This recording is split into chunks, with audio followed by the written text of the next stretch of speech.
noite a todas e a todos que compõem conosco e acompanham o ato em defesa da democracia e do Estado de Direito, neste dia 18 de junho de 2020, pelo canal do YouTube da Faculdade de Ciências Humanas e Sociais da Unesp, campus de Franca. Por coincidência, não fosse esta pandemia que atravessamos, estaremos hoje realizando a solenidade em comemoração aos 58 anos da nossa faculdade. Meu nome é Murilo Gaspardo, eu sou o diretor da Unesp de Franca. A universidade é um espaço de produção do conhecimento, de expressão da pluralidade de ideias, do debate crítico e da liberdade. A universidade é uma instituição essencial à democracia, de maneira que sua autonomia e a liberdade de pesquisar, ensinar e aprender devem ser defendidas por todos os democratas. Por sua vez, seus professores, técnicos e estudantes não podem se omitir ou se calar diante dos frequentes e crescentes ataques ao Estado de Direito, à democracia, à ciência, à academia, à saúde pública, à liberdade e à vida pelo presidente da República, cujo exercício do poder submete-se à Constituição Federal e ao conjunto do ordenamento jurídico brasileiro, e cuja liderança, neste momento de profunda crise sanitária e socioeconômica, deveria ser exercida para a promoção da unidade, e não para a disseminação de divisões, do ódio, da violência. Felizmente, como ressaltou recentemente o ministro Barroso, tais seguidores são poucos, mas seu comportamento é inadmissível e exige respostas institucionais contundentes. Por essas e outras razões, a Igreja Congregação da nossa faculdade decidiu, por unanimidade, publicar uma moção e realizar este ato, por meio do qual nos unimos a diversos movimentos da sociedade civil brasileira, lideranças acadêmicas e juristas, que, em sua pluralidade de opiniões políticas, compartilham do mesmo propósito, a urgência da defesa da democracia e do Estado de Direito. Nosso ato será dividido em 4 partes. Em um primeiro momento, nós ouviremos a professora doutora Ana Cristina Juvenal da Cruz, docente da Universidade Federal de São Carlos, onde integra o Núcleo de Estudos Afro-Brasileiros.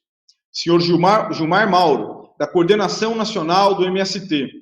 A estudante Lara Dallavecchia, discente do curso de Serviço Social e representante das entidades estudantis da Unesp de Franca. E o professor doutor Wagner Romão, docente de Ciência Política da Unicamp, presidente licenciado da Associação dos Docentes daquela universidade e ex-coordenador do Fórum das Seis. Ressalto que, neste momento, a importância e o dever das universidades é importante e um dever da universidade estabelecer uma interlocução permanente com os diferentes movimentos sociais, o movimento estudantil, o movimento sindical, de luta por direitos e por reconhecimento. No segundo momento, nós teremos as intervenções de importantes juristas brasileiros. Dr. Felipe Santa Cruz, presidente nacional da OAB, professor doutor Floriano de Azevedo Marques Neto, diretor da Faculdade de Direito da Universidade de São Paulo, professora doutora Heloísa Helena Barbosa, diretora da Faculdade de Direito da Universidade Estadual do Rio de Janeiro, a UERJ, professor doutor José Duarte Neto, coordenador do Programa de Pós-Graduação em Direito da Unesp, e professor doutor Oscar Vilhena Vieira, diretor da Escola de Direito de São Paulo, da Fundação Getúlio Vargas. Na terceira parte do nosso ato, nós ouviremos articuladores de manifestos em defesa da democracia, recentemente lançados, e que têm obtido grande apoio da sociedade brasileira.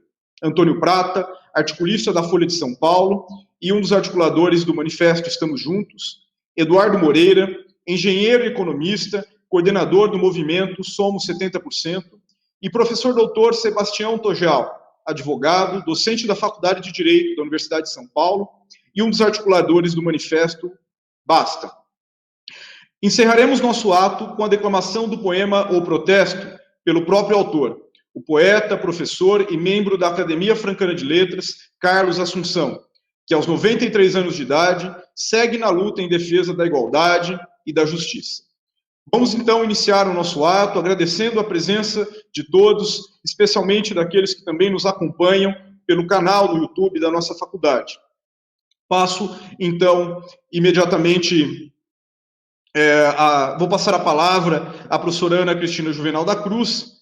Antes, porém, eu gostaria de registrar a presença e agradecer a um conjunto de lideranças que também compõem este ato conosco. O Alberto de Souza, coordenador político do Sindicato dos Trabalhadores da Unesp, o Sintunesp, o Antônio Funari, presidente da Comissão Justiça e Paz da Arquidiocese de São Paulo, a Carolina Gabas Stuck, professora da Universidade Federal do ABC, o FABC, Davi Tangerino, professor da UERJ e da FGV, Enes Furlani Júnior, presidente do Fórum de Diretores da Unesp e diretor da Faculdade de Engenharia de Ilha Solteira, Gustavo Bambini, professor da EAT USP, João Chaves, presidente da Associação dos Docentes da Unesp, a ADUNESP, José Sérgio Saraiva, vice-diretor da Faculdade de Direito de Franca, Marco Aurélio Rezende, presidente da Associação dos Servidores da Unesp de Franca, Maria Paula Dallari Gucci, professora da Faculdade de Direito da USP, Nina Beatriz Stocco Ranieri, professora da Faculdade de Direito da USP também, Onilda do Carmo, professora do Departamento de Serviço Social da Unesp e articuladora da ADUNESP local, Pedro Chapuri, liderança do MST, assentamento 17 de abril de Restinga, e Rubens Bessac, professor da Faculdade de Direito de Ribeirão Preto, da Universidade de São Paulo.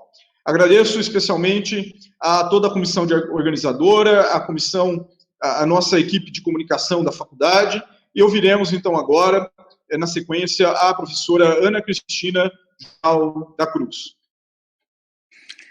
Boa noite, é um prazer estar aqui nesse ato da mais alta importância, nesse momento histórico que é o nosso, esse momento no qual todas as pessoas aqui presentes se engajam e somam as suas vozes numa luta contínua e importante de entender o que está em jogo, o que está acontecendo e o nosso engajamento.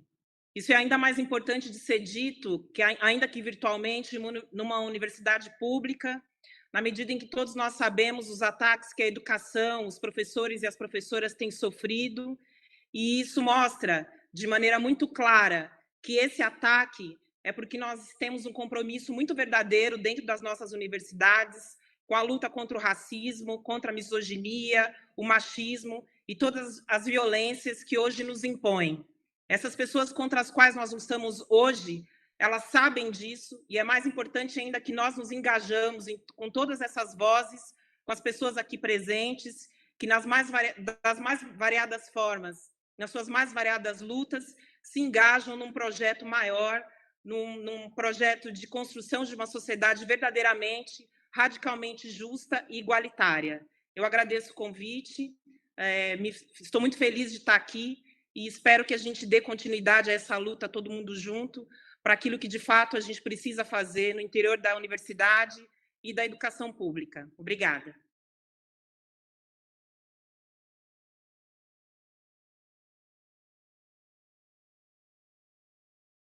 Murilo, sem som. Murilo. Sim, já vi aqui. Eu agradeço a professora Ana Cristina e gostaria também de registrar a presença da professora Nancy Soares, vice-diretora da nossa faculdade, e passo então a palavra agora para o Gilmar Mauro.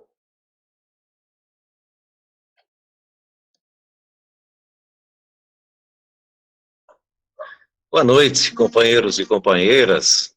É um prazer estar com vocês, mesmo à distância, Murilo, demais participantes. Vocês vão ouvir ao fundo cachorros latindo, não tem jeito, viu? Bom, o debate, primeiro parabenizar a Unesp pelos 58 anos e dizer que é evidente que a defesa da democracia é fundamental. Entretanto, achamos que é fundamental nós qualificarmos o que é, de fato, a democracia. E para nós, democracia significa terra repartida. Não haverá democracia plena sem reforma agrária, assim como não haverá democracia plena sem resolvermos a questão negra do nosso país e o racismo, sem resolver a questão das mulheres. Aliás, o nosso Florestan Fernandes, no livro A Revolução Burguesa no Brasil, já dizia: não haverá socialismo ou outra sociedade se não resolvermos a questão da mulher e a questão negra. Mas tampouco haverá democracia se nós continuarmos sob a hegemonia do capital financeiro, que suga bilhões e bilhões da nossa sociedade e deixa na miséria milhões e milhões de pessoas que sequer têm acesso aos R$ 600. Tampouco haverá democracia se nós não resolvermos a questão da habitação nesse país. São milhões de sem-tetos, sem ter onde morar. Não haverá democracia, de fato, em sentido amplo, o poder popular, se nós não reformarmos esse Estado como sócios desta sociedade.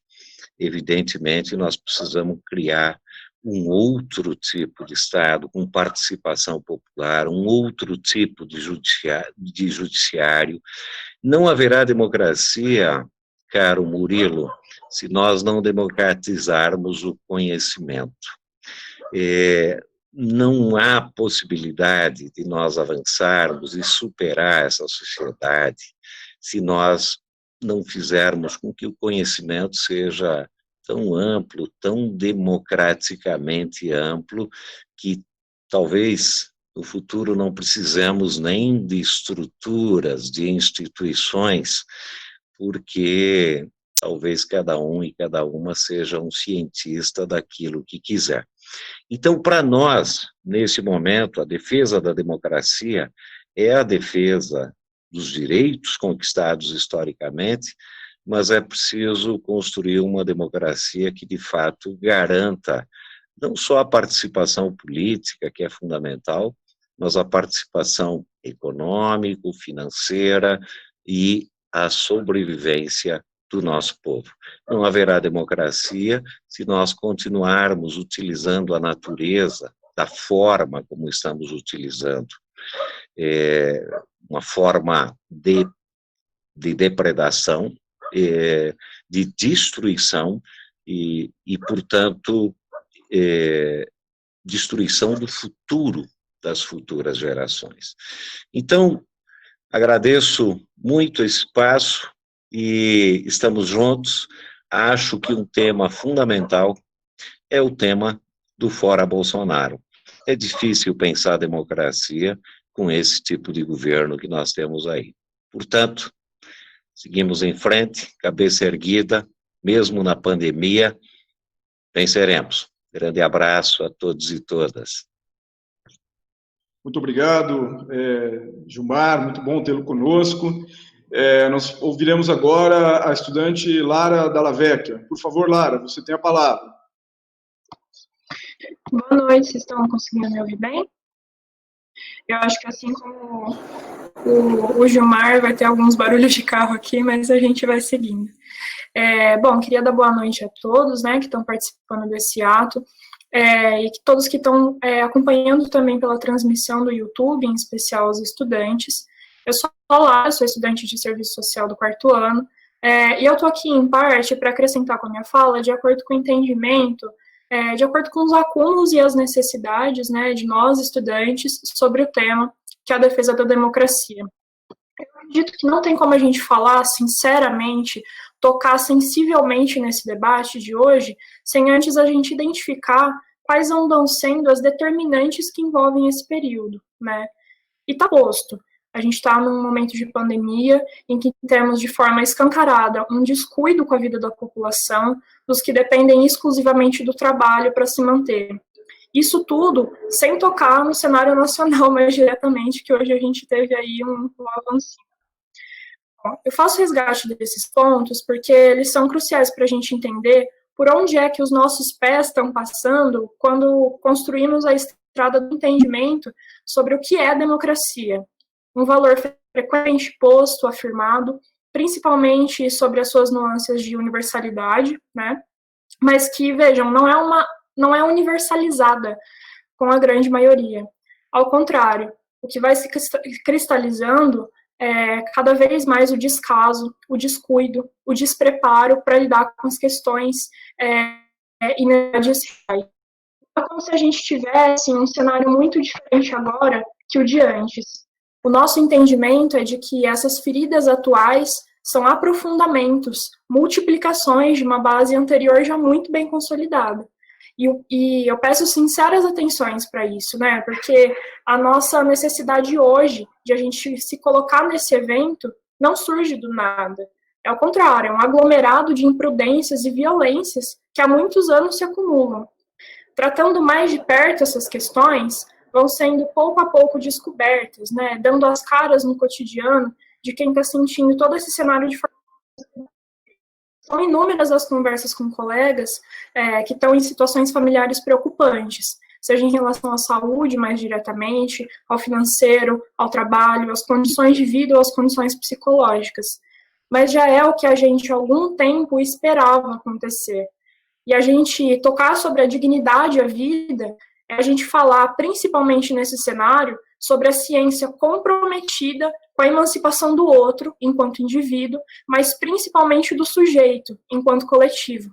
Para encaminhar minha fala, acho que é importante apontar todas as movimentações contra esses últimos acontecimentos alarmantes que vêm sendo presentes, porque a gente entende elas como fôlego e como direção de organização.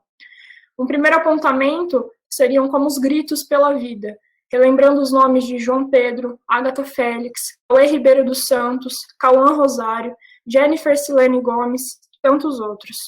Como segundo ponto, a gente tem nacional e estadualmente as mobilizações significantes que se colocam contrárias às atrocidades dos governos de fascistas e que, diga-se de passagem, estão sendo covardemente reprimidas por esses mesmos governantes.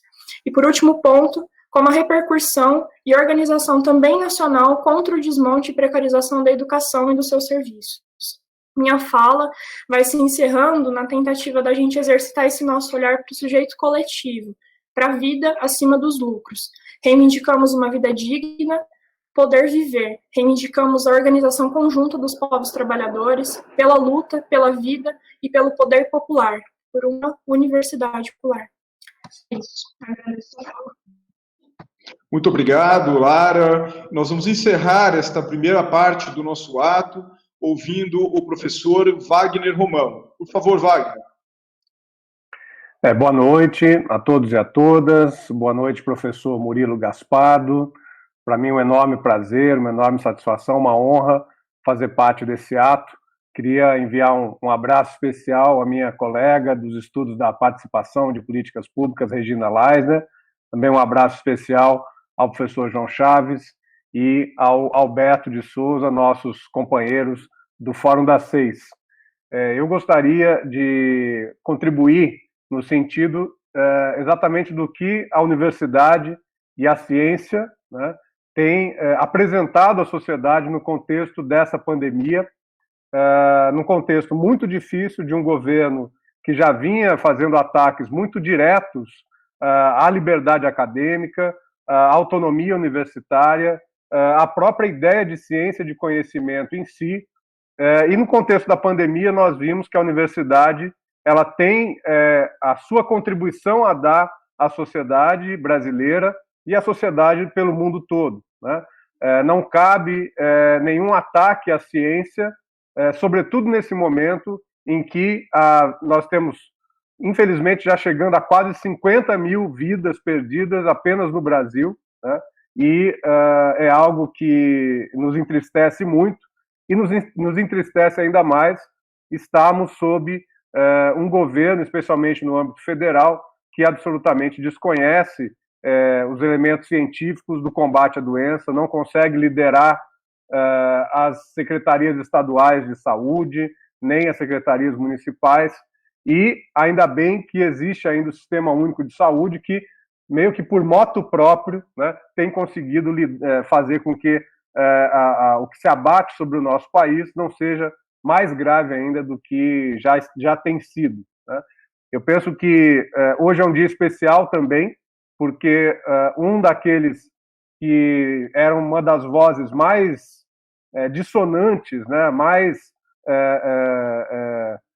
dissonantes no sentido do que foram os ministros da educação nos últimos anos, né, Esse ministro caiu hoje, então hoje é um motivo de alegria para nós. E ele caiu não porque seja, enfim, não pelos seus erros, né, mas por pressão das universidades, por resistência das universidades, na articulação com uma parte importante da classe política que está presente no Congresso Nacional, uma parte fundamental do judiciário que está presente no Supremo Tribunal Federal, em todo o judiciário, e acho que hoje é uma demonstração também de que precisamos resistir, precisamos estar firmes para manter a democracia, para manter o Estado de Direito, mesmo lembrando, como disse o companheiro Gilmar Mauro, de que essa democracia que nós temos hoje ainda está muito aquém da democracia que sonhamos conquistar e fazer valer no nosso país.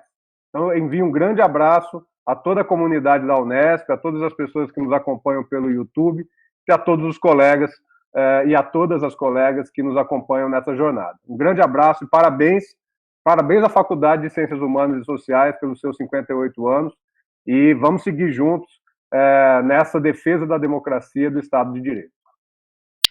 Muito obrigado, Wagner. De fato, hoje é um dia importante, você destaca um dos fatos do dia. As instituições estão também a pleno vapor, né? E desde cedo operando, e nós precisamos dar todo o respaldo para esta ação das nossas instituições. Nós vamos passar para a segunda parte do ato, mas gostaria de grifar, de ressaltar algo que comentei de maneira muito breve no início, né?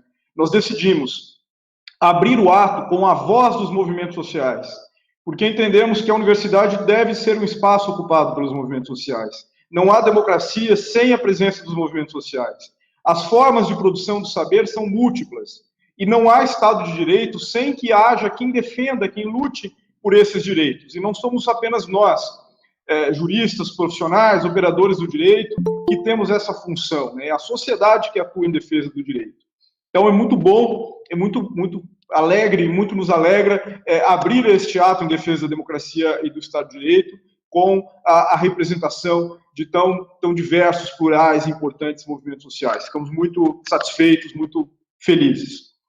Passamos agora ao nosso segundo momento, né? Nós vamos ouvir alguns dos mais importantes juristas brasileiros. Nós fizemos questão de nos articularmos com essas tradicionais escolas de direito do Brasil e também com a instituição que, ao longo dos períodos mais difíceis da história brasileira, sempre esteve na luta pela democracia e não está sendo diferente neste momento que atravessamos agora. Estou falando da Ordem dos Advogados do Brasil. Então, muito nos alegra também, nos honra a presença do presidente nacional da OAB, Dr. Felipe Santa Cruz, a quem passo a palavra, abrindo a sessão de fala dos juristas que prestigiam este nosso ato.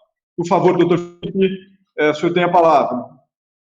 Obrigado, professor Murilo Gaspardo. Eu quero cumprimentá-lo e, na sua pessoa, essa mesa, eu não vou listar a mesa, senão já gastaria todo o tempo que nós combinamos para a minha fala, só para mais dizer da minha honra, da minha grande satisfação de estar aí com algumas das melhores cabeças da academia, representantes da sociedade civil, representantes dos movimentos populares, valorosas lideranças estudantis. Parabéns por esse ato, nesse momento tão difícil da nossa história, nessa quadra tão que traz um desafio que nos parece claro, né? Hoje é um dia que mais ou menos que resume isso. Quer dizer, o Brasil, eu acabei de falar para um amigo meu que nós temos que pedir desculpas antecipadas ao Banco Mundial, porque nós vamos mandar para o Banco Mundial o pior ministro da educação, e olha que a concorrência, nós já tivemos fortes concorrentes nesse ranking, o pior ministro da educação que já tivemos, um ministro que não gosta da educação, não gosta da academia, não gosta da democracia, e agora vai para um cargo relevantíssimo do Banco Mundial. Então, é um momento delicado da nossa história, já foi dito aqui, a Ordem dos Advogados do Brasil, que tem esse compromisso estatutário, a nossa lei federal, que é o nosso estatuto, estabelece o nosso compromisso com o Estado Democrático de Direito, com os direitos humanos, com o meio ambiente. A ordem está onde sempre esteve, onde é a sua obrigação. Ela está na defesa da sociedade, na defesa da democracia. Então, nós nos sentimos muito confortáveis de estar aqui na academia. Até tomei a liberdade de vice-interno, né, que é uma coisa pouco usual para o presidente da Ordem dos Advogados, porque entendo que hoje é dia para ouvir os acadêmicos. E digo mais, né, num divisor, para encerrar, num divisor de águas que o mundo vai passar, nós vamos ter que fazer escolhas que necessariamente passam pela criatividade, pelo estudo e pela capacidade da academia de nos dar respostas. Quais serão os modelos de saúde, direitos sociais, direito do trabalho, como combater a precarização, dar, como dito aqui, eu gostei muito, concretude à democracia, que hoje é compreendida na classe A e B e dificilmente compreendida na classe C e D, que não conhecem a democracia, né? A polícia pode invadir as suas casas livremente, quando não é um narcotráfico, não conhecem direitos sociais, não conhecem direito previdenciário, não conhecem proteção do Estado. Então nós, e é a academia esse local, temos que sonhar um novo mundo. Se esse mundo antigo já morreu, cabe à academia sonhar um novo mundo para que nós possamos, a partir daí, construí-lo, né? Eu sou daqueles que não sou um saudosista.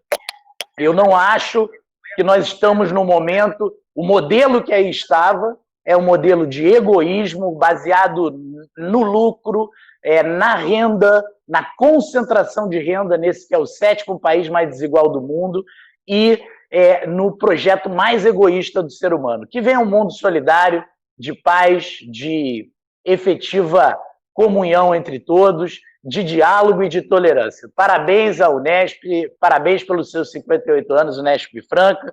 Muito obrigado pelo convite. Muito obrigado, doutor Felipe. Muito bom ouvi-lo aqui. Eu vou passar a palavra agora ao professor Floriano de Azevedo Marques, diretor da Faculdade de Direito da USP, a casa em que me formei, onde passei 11 anos da minha vida. Por favor, Floriano. Boa noite a todos e todas. Agradeço muito o convite e já perfilo aqui com os parabéns, as congratulações que os que me antecederam fizeram em relação ao evento. Eu sou de uma geração que despertou para a política, despertou para a democracia nos anos 80.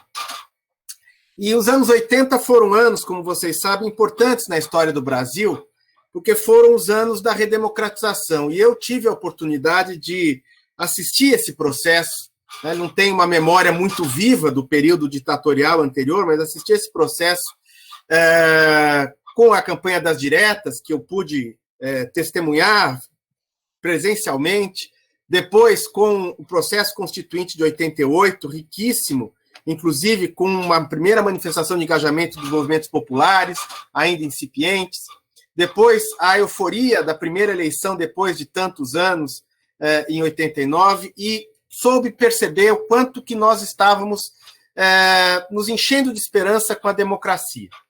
E agora, já mais maduro, eu vivo o momento atual em que a gente está sendo instado, está sendo obrigado a fazer certos movimentos em defesa da democracia, o que esperava-se nos anos 80 fosse alguma coisa assumida como pressuposto. E eu ouvi os companheiros falando aqui, anteriormente, da importância da democracia ser ampliada, né? E da dimensão do que eu chamo de promover a democracia. Isso é muito relevante, né? Nós não podemos dizer que nos anos 80 o Brasil entrou numa sociedade totalmente democrática. Mas para poder fazer essa promoção da democracia, é importante, antes de mais nada, ter um compromisso democrático. E é esse compromisso que, surpreendente, desafortunadamente, está sendo desafiado. E aí é muito relevante que os atores políticos democráticos percebam que esse é o momento de resistir à primeira camada da cidadela democrática. Se nós não percebermos isso, nós vamos muito brevemente ter que tentar começar a trabalhar para reconstruir o mínimo democrático, quando, na verdade, me parece que esse é um momento para defender a base democrática. que esse núcleo mínimo, né, ao qual vão se agregando outras dimensões, a democracia social, a democracia racial efetiva e real, né, o respeito às diferenças de gênero, né, às diferenças de opção sexual, diferenças de toda a ordem, esse núcleo básico, ele tem duas dimensões que a gente nunca pode esquecer. Primeiro, um respeito absoluto, um respeito axiológico a certas instituições que são, em última instância, garantes desse mínimo possível, desse mínimo democrático. Né? Instituições que vão do judiciário às universidades, né? Que vão das eleições livres e periódicas até a contenção do poder, que vão da reserva de atribuição profissional às Forças Armadas sem aventuras de ampliação, de alargamento a fórceps da função de um ente do Estado, né, um órgão do Estado, que são as forças militares. E, de outro lado, a outra dimensão, que é respeito, né, ao conflito civilizado, que talvez seja a maior ameaça que nós vivemos hoje no mundo contemporâneo de maneira radical no Brasil. O conflito civilizado, aquele conflito que não é sufocado, mas que permite que o companheiro Gilmar Mauro seja um ator político, que defenda seu ponto de vista, né, que permite que os movimentos negros defendam seu ponto de vista numa ambiência de civilidade, né, numa ambiência em que são respeitadas as diferenças, é o outro pilar que está sendo desafiado, e que nós temos que perceber que está sendo desafiado. Né? Está sendo desafiado, inclusive, por autoridades que deveriam preservá-lo. E eu tenho comigo que esse é um momento tático muito importante, né? E vejo com muita alegria, né, para compensar um pouco a minha angústia, que estejamos preocupados com isso, preocupados com esse núcleo mínimo. Né? Porque eu costumo dizer que o desafio à democracia, a desconsideração dessas premissas tão básicas, ela opera numa sociedade que nem a violência doméstica. Né? Na violência doméstica, os estudos demonstram que ela começa com uma violência verbal, ela começa com uma violência de agressão não necessariamente física, e ela acaba na morte, no feminicídio, ela acaba no espancamento. E a tolerância com essa violência simbólica, ou com essa desconsideração do mínimo civilizatório, os estudos demonstram, é o que permite uma tolerância inadmissível à violência doméstica. Na sociedade acontece a mesma coisa. Se nós começarmos a aceitar, e acho que a sociedade está reagindo, graças a Deus, que seja desafiada a democracia, né, que sejam desafiadas as instituições, que sejam desrespeitadas as divergências travadas no ambiente civilizatório, logo, logo nós vamos ter que estar recolhendo os caquinhos. E, por fim, eu queria agregar uma dimensão que eu sei que é muito difícil de ser defendida, mas eu queria colocar, concluindo, para a reflexão de vocês. O Brasil é um país brutalmente desigual. O Brasil é um país que todos sabemos tem todos os tipos de violência simbólica e não simbólica convivendo com um regime que, no seu mínimo, digamos assim, se democratizou. Mas foi na democracia, a partir da década de 80, que o Brasil deu os maiores saltos, os maiores avanços, ainda que sejam muito pequenos, porque nós precisamos avançar. Foi na democracia que nós diminuímos brutalmente a mortalidade infantil, que nós estruturamos um sistema único de saúde que hoje até os mesmos críticos têm que tirar o chapéu para ele, que nós conseguimos diminuir brutalmente o analfabetismo, que nós conseguimos criar uma inclusão no ensino universitário sem precedentes, que nós conseguimos, agora retrocedeu, mas ter alguma distribuição de renda, o que nunca foi feito na história do Brasil. Se nós pensarmos também por esse prisma, a mínima democracia que nós vivenciamos nessas últimas décadas também permitiu que nós avançássemos em coisas que a história do Brasil, a nefasta história do Brasil, nunca tinha avançado. Então, eu acho importante que nós também defendamos a democracia, não como algo que nos sustenta como pessoas que podemos falar, defender nosso ponto de vista, professar a nossa cátedra, ensinar, aprender, andar na rua, etc. Né? Isso é o mínimo. Mas é importante que nós defendamos, nos espaços que nós defendemos, a democracia, porque foi, inclusive, no período democrático recente, que não pode ser retrocedido, que o país avançou o pouquinho que na sua história ele avançou em demandas sociais tão importantes. Fico por aqui dizendo que é muito acalentador para alguém da geração que surgiu para a política nos anos 80, saber que tantos jovens estão enfileirados, atuantes na defesa desse mínimo ambiente civilizatório que é a democracia. Muito obrigado. Muito obrigado, professor Floriano. Nós passaremos agora a palavra à professora Heloísa Helena Barbosa, diretora da Faculdade de Direito da UERJ, a quem tive o prazer de conhecer recentemente, né, falando de democracia e desigualdades. A Faculdade de Direito da UERJ está completando 85 anos e ela é a primeira mulher que assume a função de diretora da faculdade, em 85 anos de história. Né? Um simbolismo muito grande, uma alegria tê-la aqui conosco. Com a palavra, por favor, professora Heloísa. Boa noite, professor Murilo. Estão todos me ouvindo bem? Ouvimos sim. Sim. Professora, desculpa, algumas pessoas tiveram problemas, queriam comentar a transmissão, estava bloqueada, então gostaria de avisar que nós resolvemos o problema técnico e quem quiser agora fazer seus comentários já está liberado. Tá? Desculpe, professora, ouvimos bem. Bom, cumprimento na pessoa do professor Murilo, a todos e todas que estão presentes, presentes à distância, como a gente usa dizer agora, né?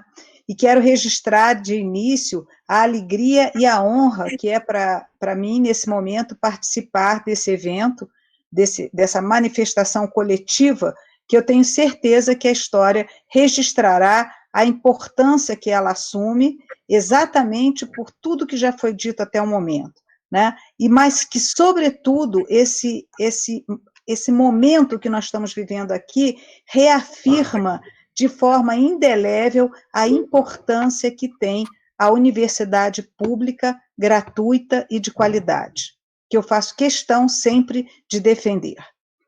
E, na qualidade de diretora, venho apresentar a manifestação da Faculdade de Direito da Universidade do Estado do Rio de Janeiro, a UERJ, que, como já foi ressaltado, completa esse ano 85 anos de existência, manifestação essa que vem no sentido de dar apoio ao Congresso Nacional e, em especial, ao Supremo Tribunal Federal, neste gravíssimo momento que o país atravessa. Os ataques desferidos contra os poderes legalmente constituídos da União, dos estados e dos municípios, seja por parte de autoridades públicas, seja por parte de grupos civis organizados, armados ou não, afrontam de modo severo a Constituição da República de 1988, que consagra o Estado Democrático de Direito, destinado a assegurar o exercício dos direitos sociais e individuais, a liberdade, a segurança, o bem-estar, o desenvolvimento, a igualdade e a justiça como valores supremos de uma sociedade fraterna, pluralista e sem preconceitos de qualquer natureza. Diante dessas garantias constitucionais, não há espaço para propostas, ações, sugestões, sequer insinuações de qualquer origem que cogitem o fechamento do Supremo Tribunal Federal e do Congresso Nacional. A invocação de fatos históricos antidemocráticos, quando a nação está de luto, é mais do que desrespeitosa ou impiedosa.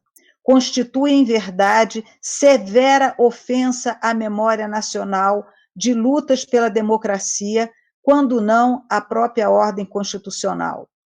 Inaceitável, pela mesma razão, qualquer interpretação do texto constitucional que contrarie ou ameace, sob qualquer pretexto, as garantias constitucionais ou o Supremo Tribunal Federal, a quem cabe defendê-las, sobretudo para que se cumpra o compromisso assumido pelo Constituinte de solução pacífica das controvérsias na ordem interna e internacional.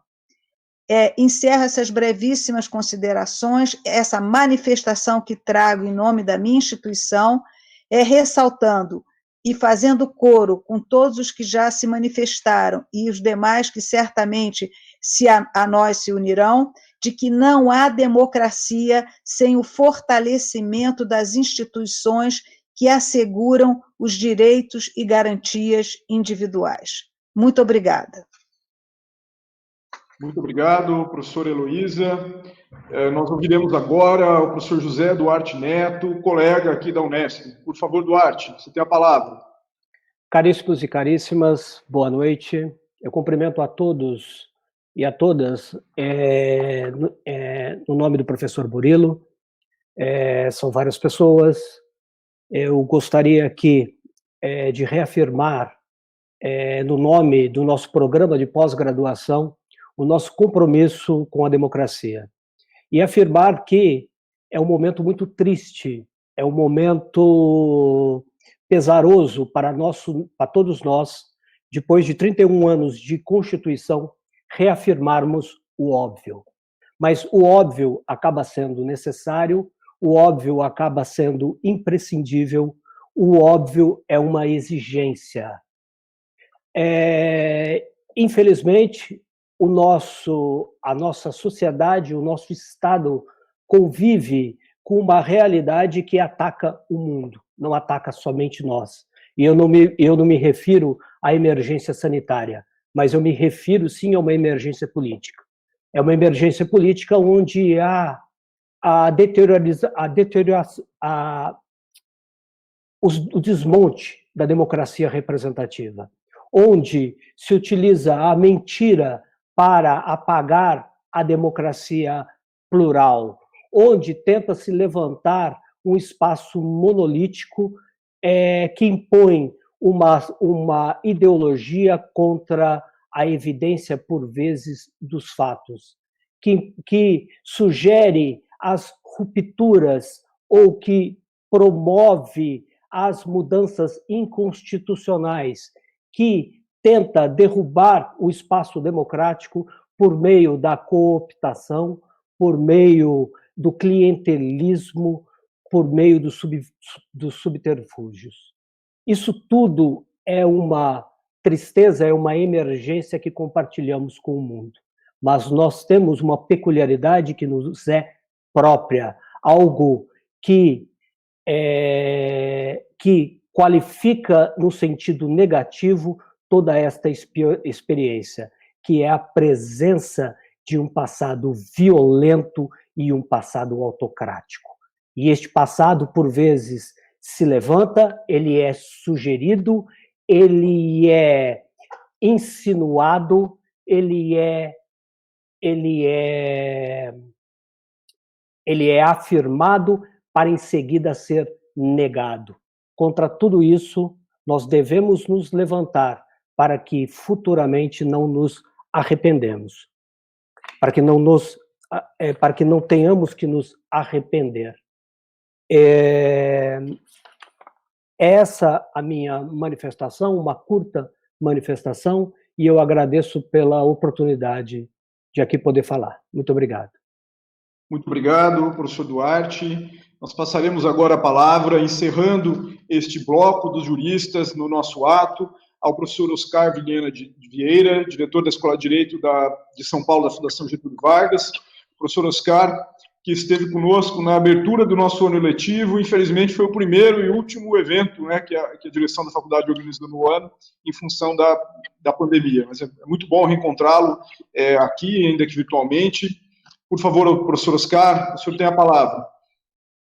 Boa noite a todas e a todos. É uma honra, um privilégio poder partilhar com vocês dessa mesa remota, eu não digo virtual, porque estamos todos aqui de corpo e alma para homenagear os 58 anos dessa escola de direito da Universidade da Unesp, para parabenizar todos aqueles que são pilares desse edifício educacional, desse edifício de pesquisa, né?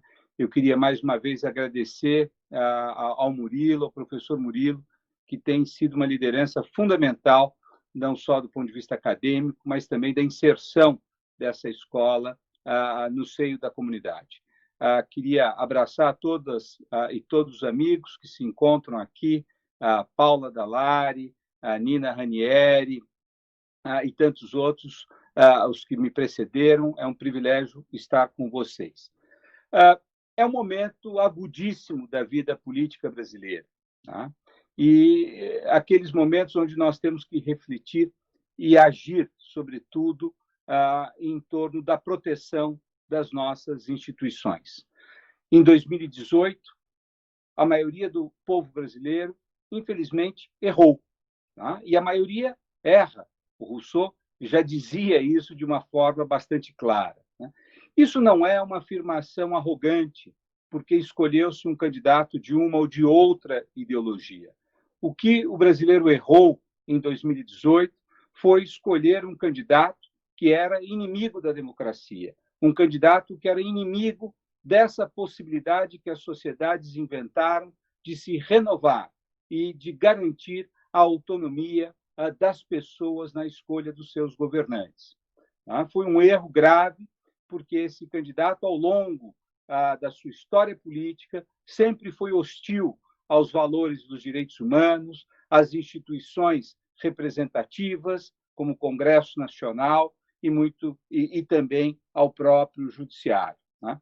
E é nesses momentos em que a maioria erra que nós verificamos a enorme relevância das instituições do direito, das instituições que compõem os freios e contrapesos. Né? E o que nós temos assistido desde a posse do presidente Bolsonaro é uma ação de resistência, né? Um Congresso que vinha desmoralizado, um judiciário que também vinha combalido da crise brasileira iniciada em 2013, né? Mas que vem reagindo altivamente e limites à ação de um governo que não só abdica da sua função fundamental, e na pandemia isso se tornou mais claro, ou seja, de trazer bem-estar à população, mas um governo também que não perde uma oportunidade para tentar atacar, para tentar reduzir a capacidade de exercer o controle do poder por parte das outras instituições. Mais importante tem sido a reação da própria sociedade civil.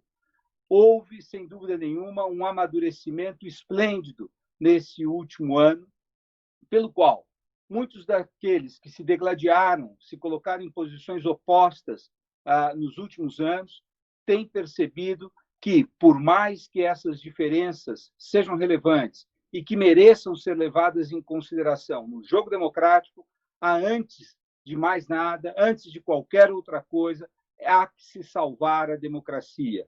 Hoje, todos nós que temos compromisso com a democracia, temos uma obrigação, não só moral, mas também política, de nos irmanarmos em torno da defesa das instituições que permitem que nós discordemos no futuro.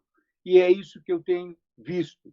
O movimento negro tem dado um exemplo fabuloso ao colocar no centro da política brasileira as discussões sobre raça, as discussões sobre desigualdade, assim como as mulheres, desde o início dessa campanha eleitoral nefasta que nos levou ao momento que estamos, tomaram a liderança. Eles têm dado a pauta, e a pauta é que todos temos que nos unir para a defesa da democracia. Muito obrigado, parabéns por esse evento, e é um prazer e um orgulho poder estar aqui com vocês nessa noite. Muito obrigado, professor Oscar. Com sua fala, nós encerramos o segundo momento do nosso ato, em que ouvimos importantes vozes do direito, e eu gostaria de dizer o seguinte, fazendo a passagem para o nosso terceiro momento. Infelizmente, não há autoritarismo sem uma teoria jurídica do autoritarismo. Isso aconteceu em todas as ocasiões em que regimes autoritários ou totalitários se impuseram. E sempre que alguém chega ao poder pelas vias autoritárias, busca se legitimar juridicamente, ainda que seja uma legitimidade falseada. Então, temos vozes do direito, né, dizendo basta, gritando contra qualquer forma de abuso, qualquer forma de afronta à Constituição, ao Estado de Direito conquistado com muita luta, especialmente daqueles que estiveram militando nos anos 80, como comentava o professor Floriano na sua fala, do seu despertar para as questões políticas dos anos 80, Isso é muito importante e isso nos leva a ter um pouco mais de esperança de que as instituições serão capazes de resistir a este momento em que atravessamos no Brasil. Como falava na apresentação do propósito deste ato, entendemos que a universidade deve ter protagonismo, ela deve se inserir nessa luta pela defesa da democracia, mas ela não pode fazer isso de forma isolada. Ela tem que se articular com os movimentos sociais e com outros grupos que se organizam com o mesmo propósito na sociedade civil brasileira. E, felizmente, muitos grupos têm se manifestado, e 3 deles estão aqui presentes. Então, nós vamos passar agora ao terceiro momento deste nosso ato, com importantes vozes da sociedade brasileira que vão se apresentar, colocar as suas ideias. Começando, então, passo a palavra para o Antônio Prata, articulista da Folha de São Paulo, e que fala aqui como uma das lideranças também do movimento Estamos Juntos. Por favor, Antônio Prata, você tem a palavra. Boa noite, Murilo. Muito obrigado pelo convite. Parabéns à Unesp. Obrigado a todos que estão aqui, todos que estão assistindo. É uma honra estar aqui. Eu sou um peixe fora d'água nesse lugar, porque eu não sou nem um jurista, nem um ativista. E o fato de que haja um escritor aqui já é um sinal do ponto de degradação das nossas instituições. Eu acho que todos os agentes da sociedade estão tendo que rebolar para a gente garantir as nossas instituições. Eu queria falar rapidamente qual foi a história desse movimento, que eu acho que não pode nem ser chamado de um movimento, né, que é o Estamos Juntos. Começou há mais ou menos um mês, quando algumas atrizes e escritoras do Rio de Janeiro se juntaram para fazer um abaixo-assinado contra aquela entrevista desastrosa que a Regina Duarte deu à CNN.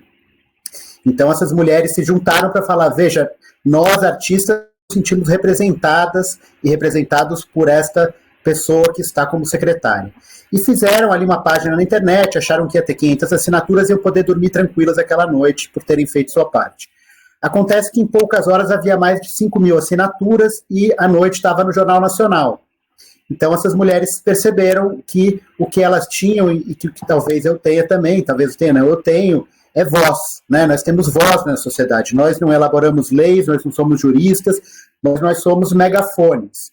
Então que a gente deveria usar o nosso poder como artistas para levar mensagens mais longe.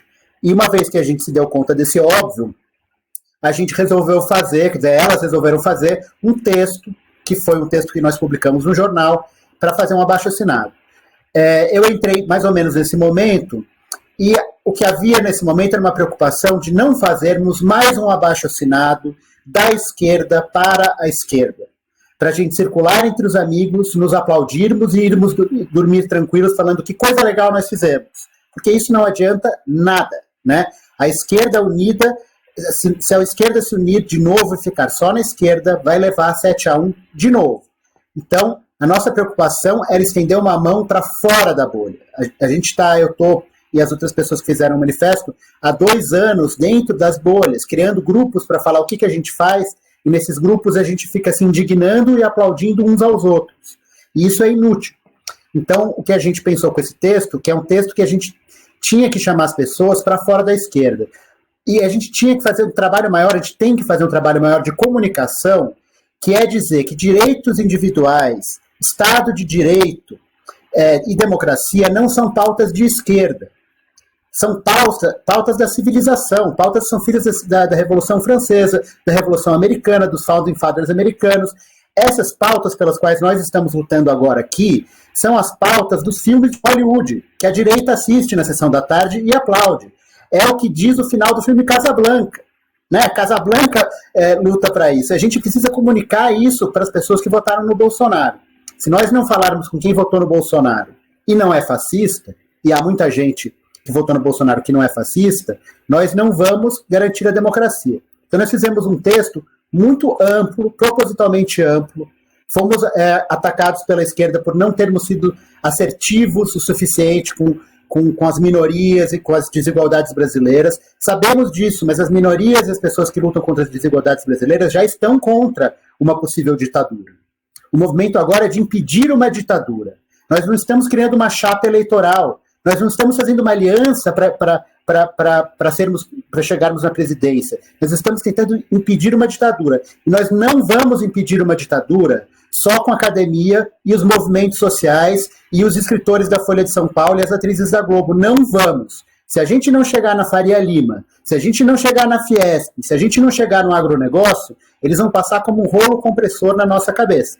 Então, o que nós queremos é achar as pessoas que há para fora da nossa bolha, que sejam democratas e que defendam essas mesmas coisas que tantas pessoas estão defendendo aqui. Então, acho que é isso que a gente tentou, isso que a gente está tentando agora. Como é que a gente fala para o outro lado e como é que a gente agrega mais forças junto de nós. É isso, e mais uma vez, muito obrigado pelo convite, é uma honra estar aqui com pessoas tão bacanas. Obrigado. Muito obrigado, Antônio Prata. E essa pluralidade de vozes que você ressalta é fundamental, né? Ter um escritor aqui, isso é muito, muito legal. Temos dois, na verdade, né? Você e o Carlos Assunção, que vai encerrar o nosso ato.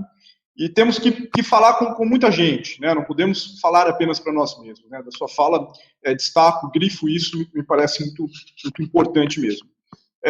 O Eduardo Moreira acabou de entrar na nossa sala também, ele que é o coordenador do movimento Somos 70%, e já vou, então, passar a palavra a ele para conversar aqui conosco, e aqueles que nos ouvem e assistem pelo YouTube, destacando que nós temos várias outras lideranças que estão compondo a nossa mesa virtual, e essas lideranças foram convidadas para produzirem vídeos que serão veiculados no nosso canal do YouTube da faculdade, eles vão circular por todas as nossas redes. Já temos o primeiro pronto, da professora Nina Ranieri, que entrará no ar amanhã. Então, todos aqueles que estão participando e não puderam ter a palavra hoje, aguardamos os vídeos para darmos sequência a este nosso ato nos próximos dias. Eduardo, por favor, seja bem-vindo, você tem a palavra. Bem, queria saudar a todos que fazem parte desse encontro tão importante, num momento tão delicado de país, não só pelo dia que a gente está passando, que é um dia onde, enfim, muitas coisas estão acontecendo, coisas importantes estão acontecendo, revelações estão sendo feitas, importantes para a gente poder entender, talvez, de vez, o que está acontecendo no país, o grupo que tomou conta do país, mas talvez mais importante do que isso, talvez não, com certeza mais importante do que isso, mais um dia em que a gente recebe a notícia de mais de 1.200 pessoas morrendo no país. A gente não pode se esquecer. A gente tem a obrigação de todos os dias lembrar que morrerem 1.200, 1.300, 1.400 pessoas não é algo normal, não é algo que a gente pode tocar nossas vidas normalmente enquanto isso estiver acontecendo. O mundo inteiro conseguiu controlar a doença. Controlar não significa superar, significa controlar. E o único país do mundo atualmente, dos países grandes, que não tem controle algum dessa doença e que está perdendo mais de 1.000 pessoas do seu grupo todos os dias e parece não se importar com isso, é o Brasil. Nação é sinônimo de grupo. Estado é a pessoa jurídica que representa esse grupo. A gente não pode dizer que vive numa nação se morrem 1.000 dos nossos todos os dias e a gente acha que não, já chegamos num platô. A curva se estabilizou.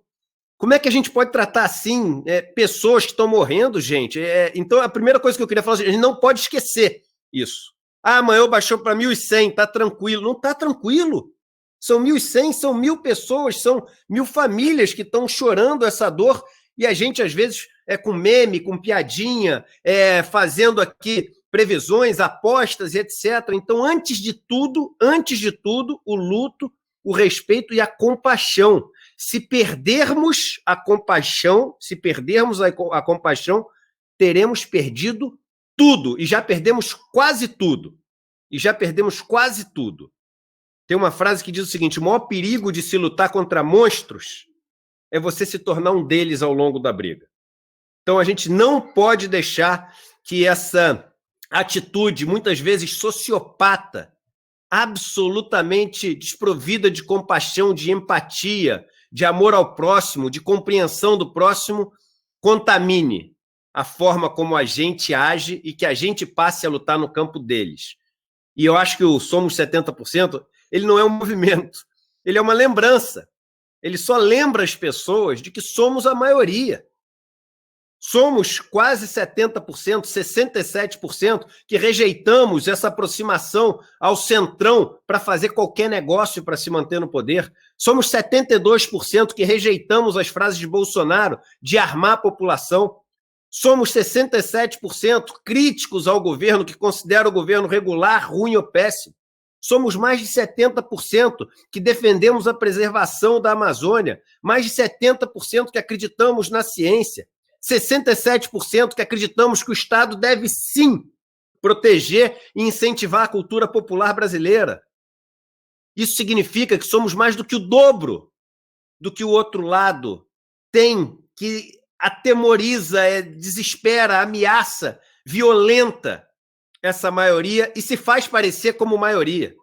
O problema é que, ao longo dos últimos anos no Brasil, bits, bytes, milícias virtuais especializadas em destruir reputações, em destruir histórias, em ameaçar pessoas, fizeram com que a maioria se calasse por medo, mas um medo que a gente tem que compreender, porque é um medo legítimo.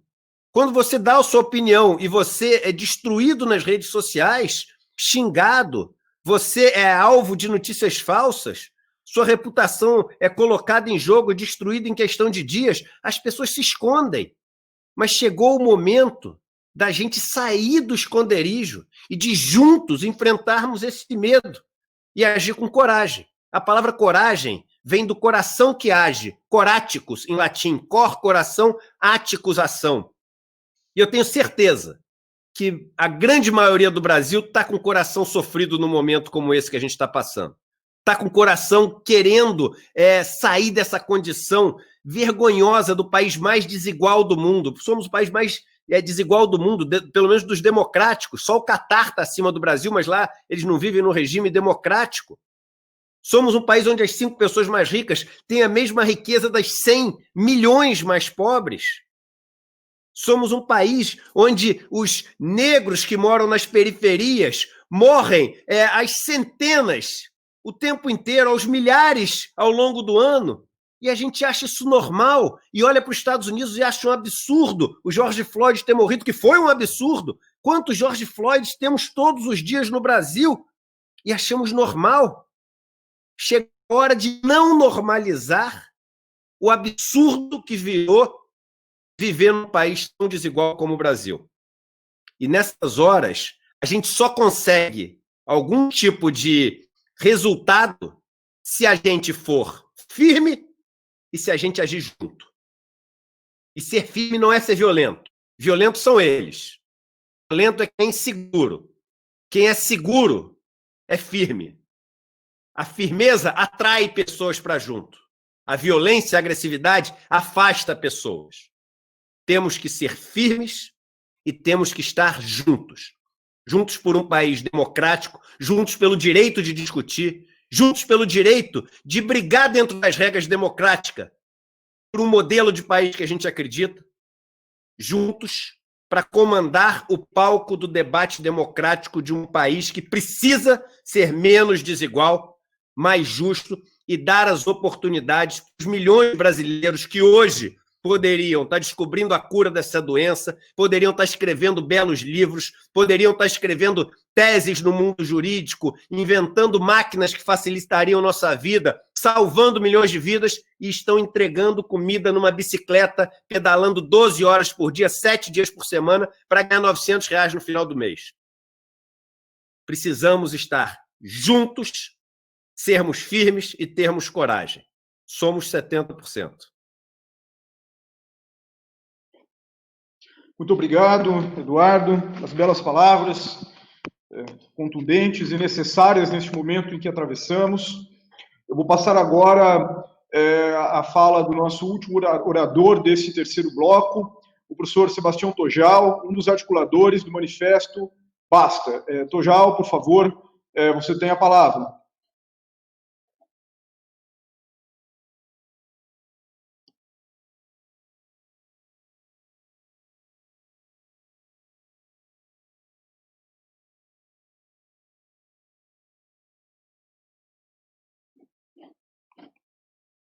Tojal está por aí?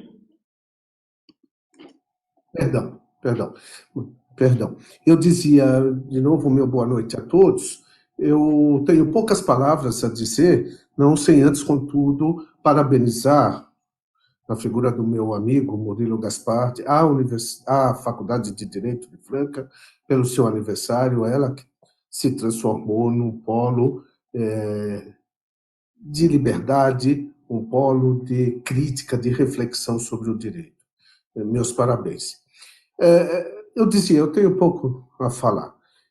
A percepção que nós, profissionais do direito, em grande parte, e que assinamos o Basta, hoje temos acerca do Brasil, é de que existe um projeto em execução absolutamente totalitário. É disso que se cuida. Né? Existe um projeto, eu repito, em execução, né, de destruição de tudo o que possa sugerir uma convivência num contexto de uma diversidade própria de um país como este. Né? E esse processo está avançando a galope. E era por isso que se impunha a dar um basta. Dar um basta a esse processo de erudir todos os fundamentos democráticos deste país. Né? Erudir a noção basilar de Estado de Direito, né? Mas, fundamentalmente, era preciso dar um basta à indiferença, né, com que estávamos vendo esse processo em marcha. É simples assim, porque essa é a nossa crença. Hoje, a continuar esse processo, nós perderemos, muito proximamente, o direito de poder falar. Estão nos roubando uma arena de discussão, de reflexão, de pensar sobre a vida, sobre o Brasil e assim por diante. Né? É a isso que procuramos dar um basta. E o fizemos a partir da convicção de que é absolutamente, radicalmente necessário ser intolerante com a intolerância a partir da qual se construiu esse projeto totalitário em marcha no país. Né? Não é possível fazer absolutamente nenhuma concessão. Ao contrário, é absolutamente necessário que apoiemos, né, um processo de resistência a essa marcha avassaladora que está se estabelecendo neste país, roubando das pessoas a compaixão, roubando o sentimento, não é, de compaixão pela dor alheia e assim por diante. Era preciso, portanto, dar um basta. E foi este o espírito que, enfim, animou um grupo inicial absolutamente heterogêneo, não é, de profissionais do direito, no sentido de começar a dialogar com seus pares, com seus colegas. Não é? E, para nossa surpresa, no espaço de uma semana, havíamos reunido mais de 600 assinaturas. Não é? E dali para frente, chegamos a ter mais de 80 mil subscritores desse documento. É um documento que, portanto, clama pelo direito, né, de ter uma convivência democrática. Nós voltamos para o início do processo civilizatório moderno, por mais paradoxal que isso possa significar. Sabem vocês que eu ingresso na Faculdade de Direito em 1977. No dia 11 de agosto de 1977, o professor Goffredo da Silva Teles leu no pátio da faculdade um manifesto que se tornou absolutamente essencial para o processo de redemocratização. Foi a Carta aos Brasileiros.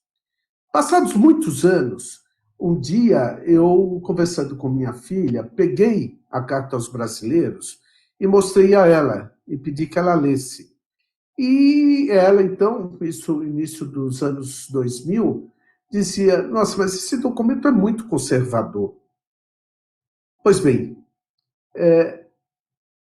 a questão de dias, eu voltei a reler a Carta aos Brasileiros, né? E eu fiquei absolutamente impressionado com a força transformadora que aquele documento tem para hoje.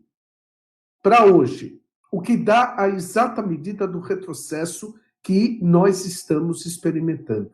Sorte que o Basta quer isto, quer um fim a esse estado de coisas que rouba nossas mentes, rouba nossos corações, não é? Banaliza o sofrimento, trivializa a dor, não é?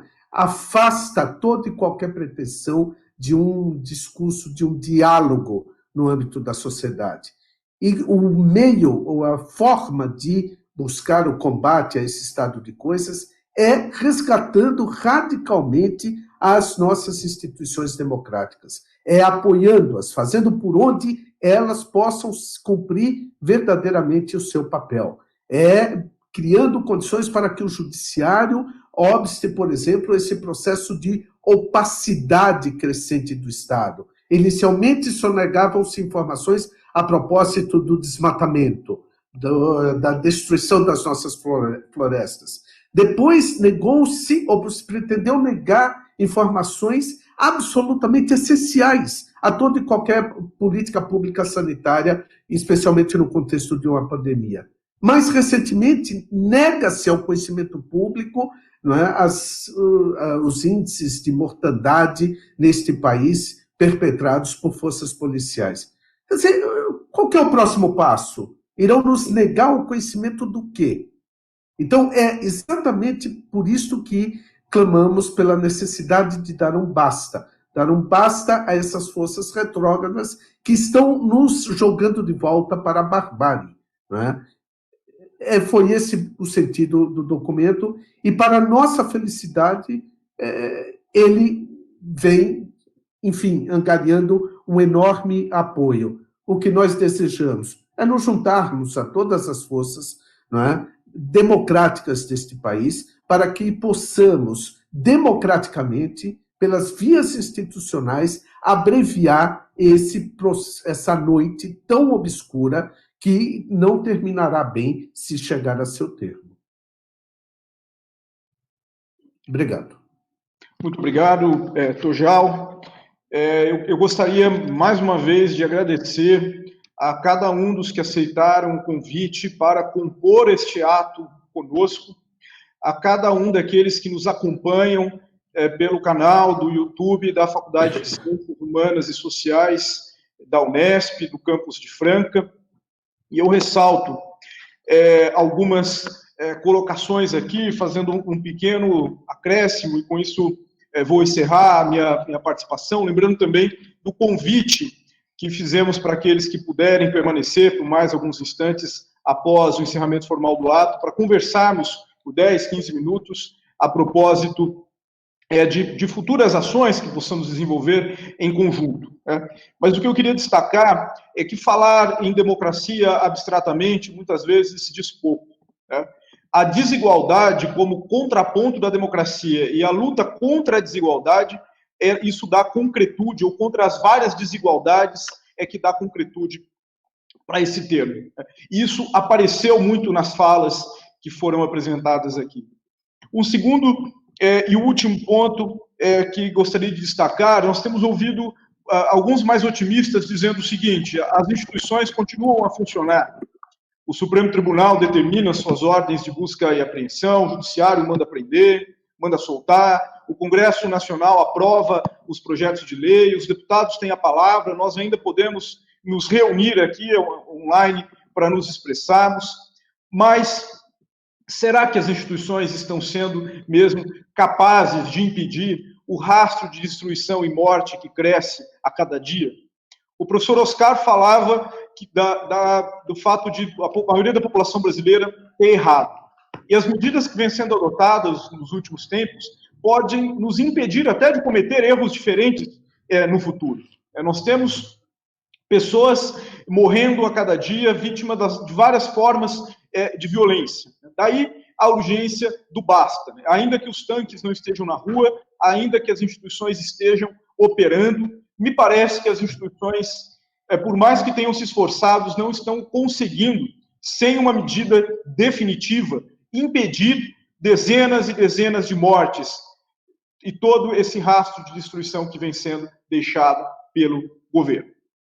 Com isso, eu vou encerrar a minha parte do ato, encerrar as formalidades do ato, para passar a palavra para o senhor Carlos Assunção, poeta francano de 93 anos, e faço isso, reservo a ele as últimas palavras desse bonito ato pela democracia e pelo Estado de Direito, porque me parece que a melhor forma que temos de denunciar tudo que está aí é com a beleza, é com a poesia, é com a arte, porque isso incomoda demais aqueles que não conseguem buscar a alegria de se viver em um país plural, diverso, em que se deve, sim, combater a desigualdade, mas que tem que preservar toda essa pluralidade, essa diversidade que nos marca. Então, nós vamos encerrar formalmente o nosso ato com o poema O Protesto, que vai ser declamado por nosso poeta francano,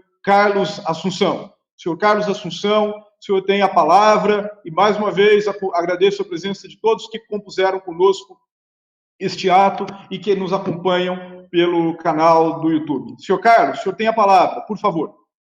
Protesto.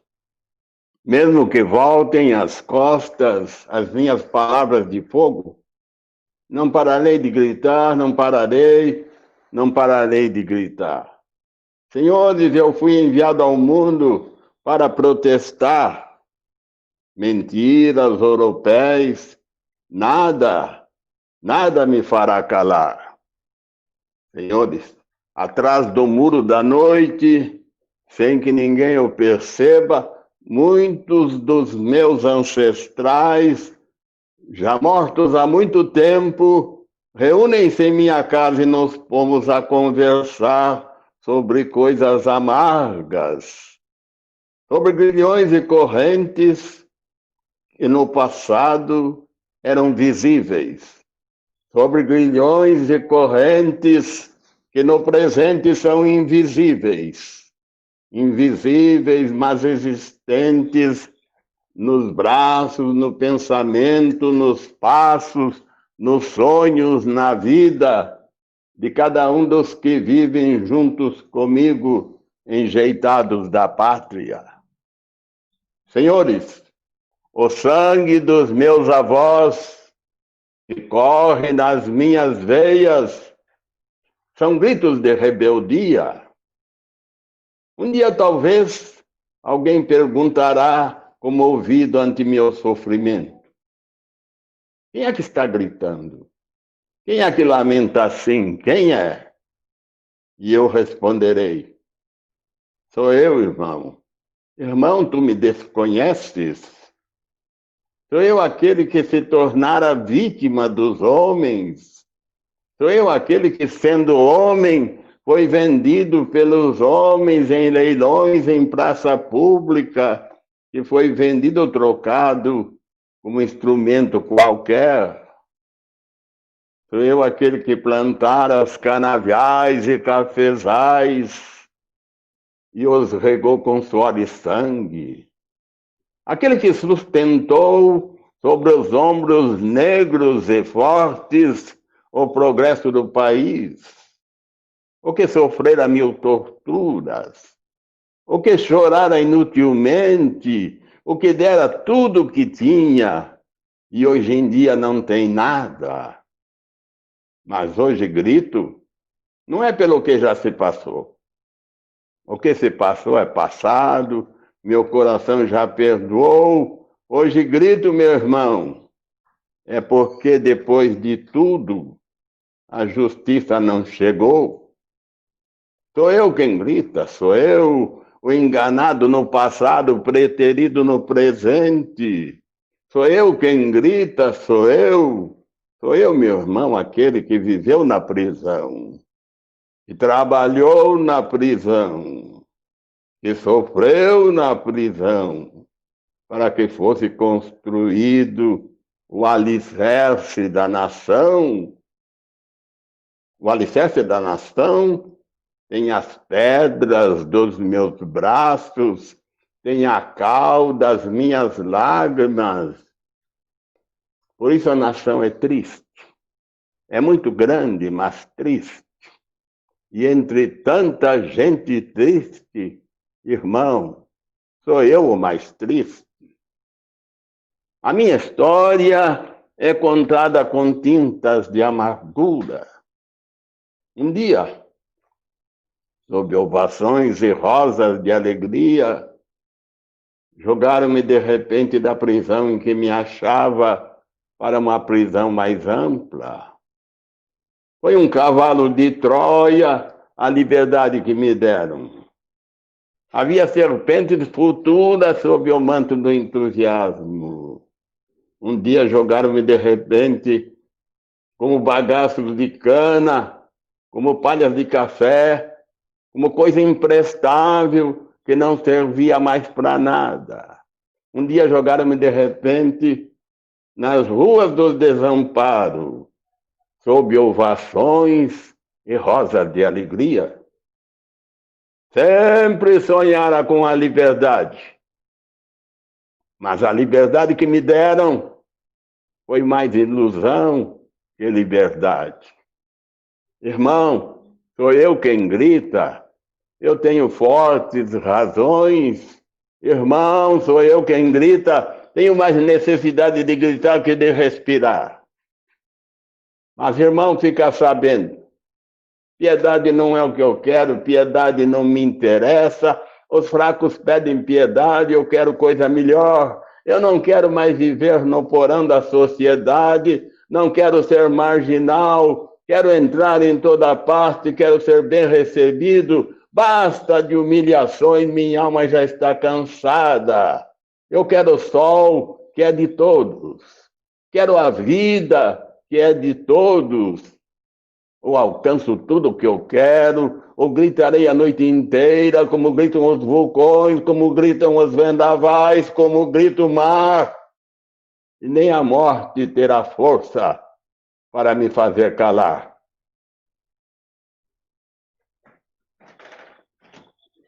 Muito obrigado, senhor Carlos. C'est fini, c'est fini, c'est fini.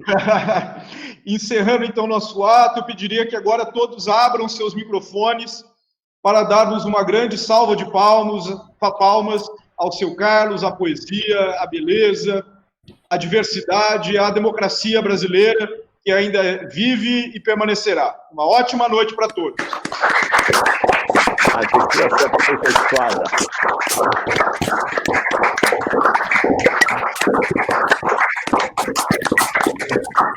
Olá, bom dia, Ricardo.